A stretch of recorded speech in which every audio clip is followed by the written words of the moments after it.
Good evening, everyone. Thank you for coming. This is very informal. It's a work session. So George, don't worry about it. Tonight we have a presentation in our work session from Logan Simpson on the Meadow Sports Complex Master Plan. And I will look to Cindy to get us going, please. Thank you, Mayor, Council. Thank you for providing us this time to go through the Meadow Sports Complex Master Plan with you. Tonight I have so far Katie Kaiser, and I think Steve Seigler will be joining us shortly from Logan Simpson. They've worked with us on this project from the very beginning. They're here tonight, obviously via Zoom, because they come from Fort Collins, to present the master plan, and after the presentation, answer any questions that you may have. So Katie, are you ready to take this? I think I'm going to pass it to Steve first. Here? I am on. Am I showing? Well, I see your name. Can you hear me? Yep, we can hear you. Okay, great. Would I be able to have control to show the master plan digitally to you? If we can figure that out.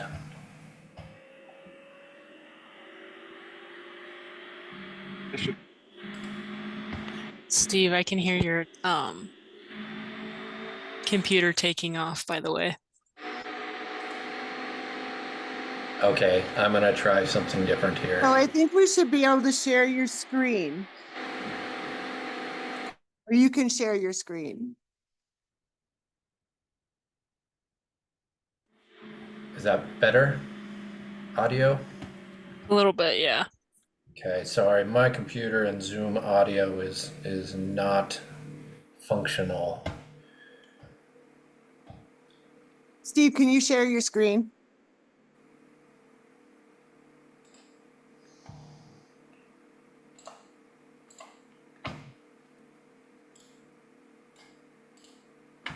Okay, does that work? No, we can't see your screen.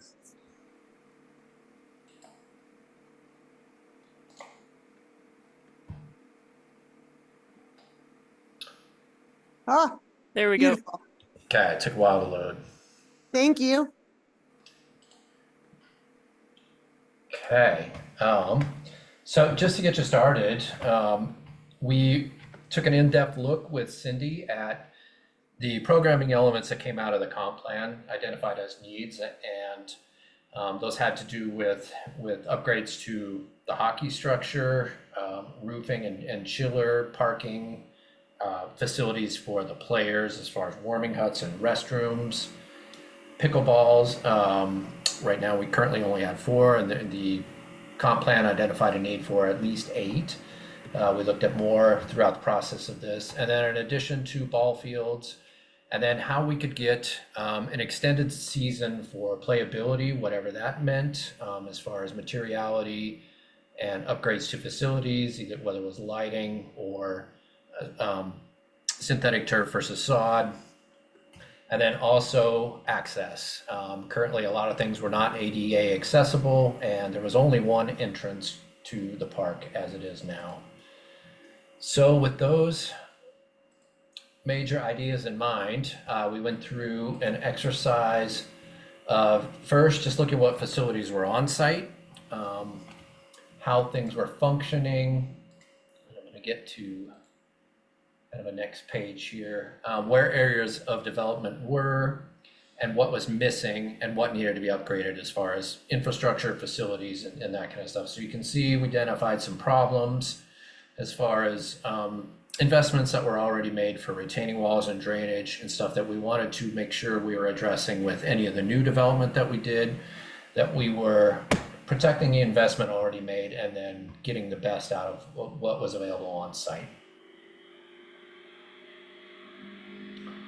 With that, we really kind of started to prioritize what the areas would be that we would recommend for upgrades. And as you can see, it was kind of an extensive process. And out of that, we identified some of the things I already talked about, what we can do on Panther Fields, the tennis courts, pickleball, hockey rinks were all of equal priorities, and then how we can expand the facility as well as upgrade some of the things that were not working quite well. And we started to test these concepts and what it meant to have a minimal footprint on site, minimal intervention, and whether that we could accommodate the program needs by that. So the first concept you're seeing on the left is a forest concept, preserving a lot of the natural elements that are out there with the large hillside and a lot of the really beautiful trees that are there adjacent to the residential areas. And so we focused on that one as more trail oriented with upgrades to some of the facilities, but a minimal intervention on what is there on site. And the next step was kind of the baby bear concept, or the mother bear as or monarch concept. And so this was a mid intervention to where we're proposing some new facilities there. And some of the footprint then becomes larger at what we're touching. And then the third final build out concept was, here's the space you have, let's maximize this as far as the amenities that we can fit into it and how we can connect based on what was already kind of proposed at a master plan a couple years ago that they had looked at. And so once we went through these, we started to test feasibility, test what it meant to impose these footprints on that topography, which is very steep.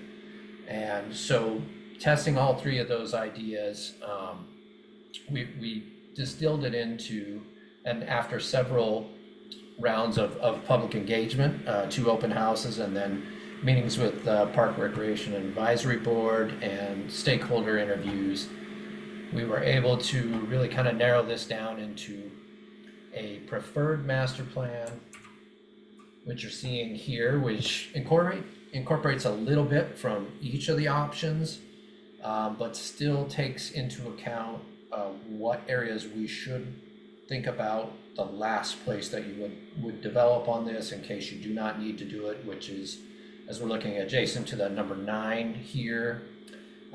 It's an expensive site should we choose to do another soccer field there, but walk you through a little bit what we're proposing. So number 1, the original entrance to the site is here.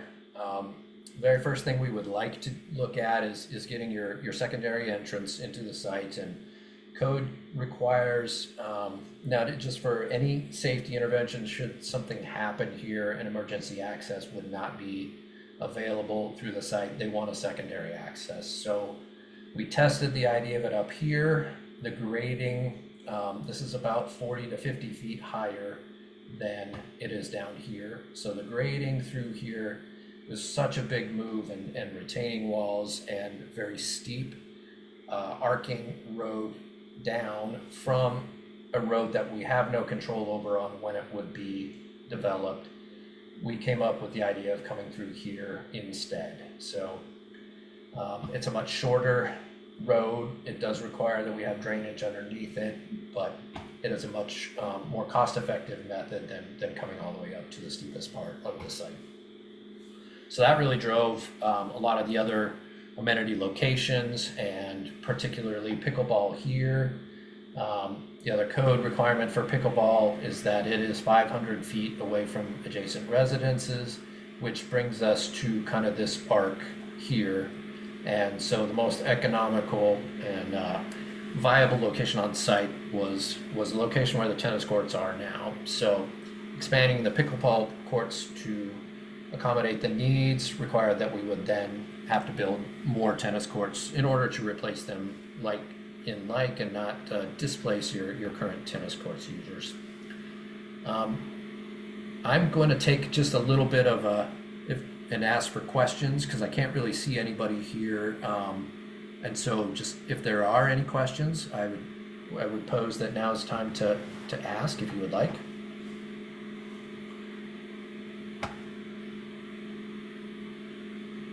Okay, with none, I'll explain some of the rest of this and then. Steve, just a minute. I Yeah. guess the question at the dais is why pickleball is so loud and why it's required to have that distance from residential areas.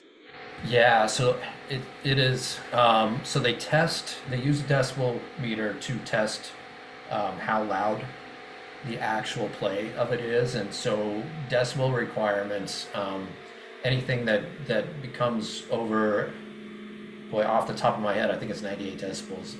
I would have to look at that though. But known decibel requirements, and pickleball is above it. So in order to get below that requirement, it has to be 500 feet away from residential areas. And this actually came to be when pickleball became a very popular sport, and they were building them very close to apartment complexes or senior living places. And people were not enjoying the pop noise that happens with that, and there was lawsuits. And my. so now it is a requirement to keep them a certain distance from many residential areas. Yep. No, it's not ours. I believe it's a state or a national requirement for that. Or when you're building them, the safest route to go, so you don't have to rip them out or do any kind of mediation to them. Yeah. Yes. When we went to the CML conference, they had a whole presentation on all the lawsuits that are happening because of the pickleball courts. Because they would repurpose parking lots and say, oh, it's so popular, let's do this. And Yeah. then all the businesses started suing them, the residents started suing. I guess the noise is just unbearable. Yes. So it has to be so far away. And also they were explaining it's not just distance, it also can be, if there's shrubs or trees or other type of mesh fencing, that can kind of mask it as well. But So we just passed a noise ordinance, I think, that said there's probably an exception in there for sports complexes or something. There was, okay. yeah. And then I think that the programming hours of Meadow would also be probably in alignment with our sports ordinance. I'm gonna tell you, it's pretty loud at 6 a.m. Oh, jeez. 98 decibels. They like to play pickleball. Thank you. Used to it by now, though, to be honest. You drowned it out. It's a non-factor. That's fine.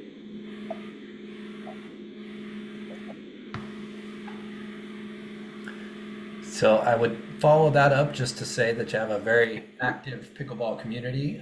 They were in well attendance at all of the open house and part of the process. So the location wise, they're happy with because they can get there right off the parking. But some of the amenities that were proposed follow along for multiple use for pickleball, for a Panther field, and then upgrades to the hockey area, which were the restrooms. As you see, kind of the two orange rectangles, those would be buildings with restrooms that would kind of serve dual purpose between baseball fields, pickleball, and hockey. And then the other, speaking of lawsuits, the big thing, Denver in particular has been hit very hard with this, is accessibility. And so it's two restrooms, it's two parking areas, and it's pedestrian access as well. And so what really follows in the first areas that you're seeing through the parking, realigning your entry road, which is at this little 18 down here, is for being able to get in and out in inclement weather. We've heard stories multiple times of one car would not be able to make it up that if it's any like snow or sleet or anything that's slick enough, and then people are helping to push cars out of it the rest of the afternoon or evening to get people out of there. So that's number one, is to realign that to ease the slope of that, and then to get that again up here. Currently there's a bar across the road that then access has to be granted. So the bar lifted, so the road is open for accessible parking up at the top for spectators to watch baseball. So we have raised, while we're constructing these ball fields, we have raised the parking area here to create an accessible route to the core area here, which we are proposing upgrades of, which are in multiple phase reasons, just because of, number one, the grading right now. The elevation of the ball fields adjacent to the restroom and concession is higher, and so all the water drains and you can get flooding in the restrooms and the concession building itself. So in order to alleviate that, we're looking at resurfacing, first of all, lowering the grades and fixing some low spots that puddle in these fields, and then replacing them with astroturf, synthetic turf, which we will have an explanation on reasoning why, and maintenance, and extending the seasonality of play. So with that, we kind of looked at how we would really implement this if we were to do these in groups of projects that made sense, that gave you a big win off the bat, off the very beginning, if there was not funding available to do the whole thing as one project. And the other benefit of doing this is that you can do some of these projects, particularly starting with creating this secondary entrance, that you can keep the park open and some of these elements available still for use while you're constructing some new things. And it does kind of matter in how you're tackling these, so that we can replace tennis before we're upgrading to pickleball, that we're providing the secondary access before we start to realign and reconvene this primary access, and then how that touches points to providing the amenities for the hockey facility itself. So we're calling these project groups, project areas that make sense construction-wise, how construction phasing is, that they can isolate this from the rest of the park, build this while the other elements are still open. Any questions in that?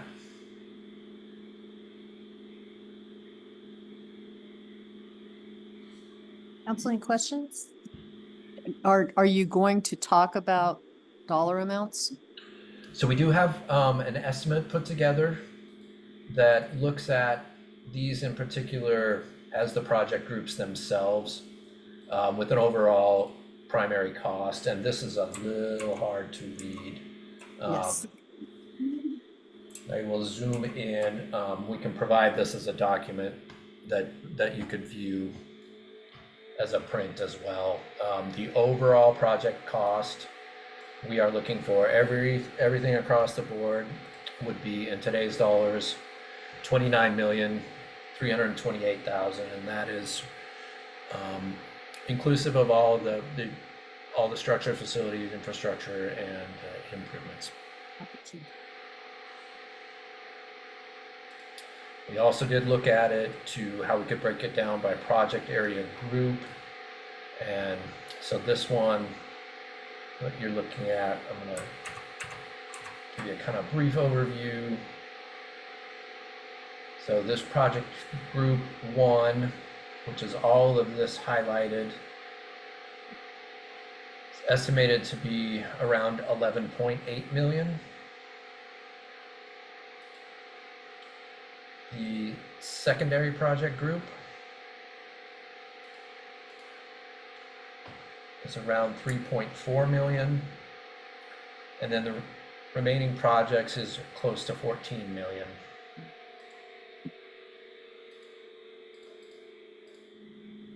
Which would include Panther Field and then synthetic. If you were just looking at infrastructure upgrades, did you price that out separately without addressing additional pickleball courts and a new parking area? Are there other infrastructure needs that need to be addressed first, and how much would they cost? Part of the infrastructure needs, we did not look at it as a standalone. The difficulty with that is part of the infrastructure needs is lighting, which would extend the time of play, and since the spacing is limited, we were looking at that as an option, but also drainage, how drainage works now. There would have to be upgrades to the drainage system for roads, and for realignment here, and then also what would happen should we upgrade the fields here and lower here the grades of the turf field. So We did not look at it as a standalone because of the fact that you would want to have if you are coming through and running runs for lighting, you would want to have any walls or any grading done prior to that, so that you're having your electrical and your drainage and everything at the right elevations, and not coming back grading this and then having to replace any of the drainage or electrical that you'd already run. Does that make sense? It makes sense, but of course, we're looking at this in terms of budget discussions over the next couple of months.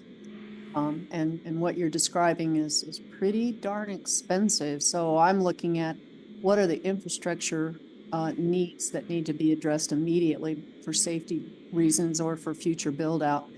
And it doesn't look like you broke it out that way, but I understand. Thank you.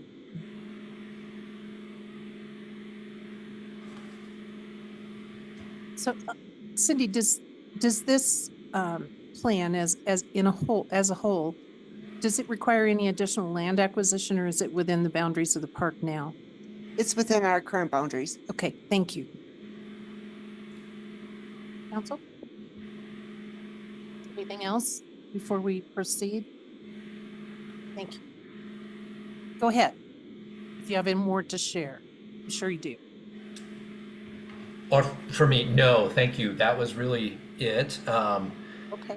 I think as a follow-up, it would be possible to do, just some interventions on, and we could make recommendations on what that would be, and just off the, site analysis and site visit and what we have shown for what context is of the site. Really, it's drainage at this northern area. The drainage is failing here, which is making your retaining wall fail. That's number one. That would be probably if you're talking about priorities for infrastructure fixes, that would be number one. Number two would be creating this road here. It would still be an infrastructure fix. And so those are two kind of priority projects. And then the third would be, you have this investment in this concession and restroom facility here that grading drainage it's making it deteriorate pretty quickly. So that would be another study of grading these fields themselves and fixing those first. Steve, are those numbers in the budget and we can pull those out, or could you pull those out? And so if we wanted to address that infrastructure immediately, would you be able to tell us what those costs are? I mean, probably not tonight, but could you do that in a short period of time? Yes, yep, we could do that. It is kind of rolled into the other costs as a project area group, but yes, we can extract those and give you a idea of what the scope and numbers would be. I think that might be helpful. Okay. It would serve as some preservation of existing assets, Yes. certainly. Thank you. All right. Anything else, council? All right. Cindy, do you have anything else to share with the council? I don't. I just want to say that I really appreciate Logan Simpson and the time that they put into this master plan and really incorporating what they heard from the online surveys and then also from our public comment periods that we had. They really did listen, and they came back at the end and had a plan that I think was really acceptable to everyone that was involved. Our advisory committee was really the users of the park, which made sense. And as you know, they all think that's their number one priority, but then they get to have the challenge of putting that together. How can we do this efficiently in the most cost-effective way? And I think they've done a nice job. So thank you, Katie. Thank you, Steve. And then of course, I want to thank the community for being involved. Without them, we wouldn't even get this far. So I want to show my appreciation for that. Cindy, how many people responded to the survey? Steve, do you guys have that number? And I think it's in, give me a second. I can find it.